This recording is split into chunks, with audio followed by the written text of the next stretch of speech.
Here is a Kia Sorento. Let's go ahead and get started. Open up the driver's side door, and right over there is the primary hood release lever. Pull it in front of the vehicle, right on top of the Kia emblem. Put one finger there and then push it left and lift up the hood. Right there. This is how the secondary release lever works.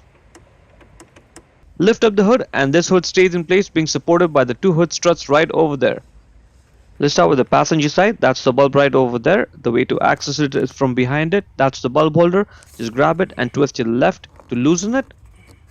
And it just has to be twisted a little bit to loose, and that's it. Now you can get it out. To get the bulb out, just push it down, twist it left, and the bulb comes off.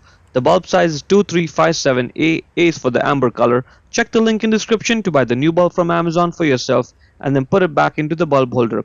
Now if you're not able to push it down, just wait. Take it out, turn it around, and now you should be able to push it down. So push it down, twist your right, let it go. Let's put it back into the light, and you may have to do some twisting and turning before it just drops in like this and sits in properly. Now just twist your right to lock it, and you're done. Moving on to the driver's side, exact same process, no differences whatsoever. Same bulb holder, same process, same bulb.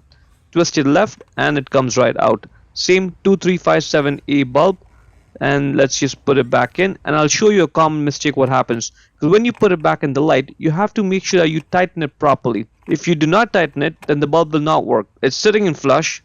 I tighten it, but it's not tight enough, and when I try turning the bulbs on, the bulb will not be working. So if it does happen to you, I'll show you what the issue is. See those little two contact points, the metal points? That's where the connection's formed. So in order to make sure it's working fine, once the bulb holder is in place, twist your right. If it's not working, loosen it and then twist your right firmly. That's going to ensure that the electrical contact is formed and the bulb is going to work then. And that's pretty much it. To close the hood, simply push it down and slam it shut. Hope you found it useful. Before we go, let me give a quick shout out to Naya Motors Inc. for letting us use the car today to film the videos. They are a used car dealer here in Ottawa, Canada. Check out the link in description for their entire inventory.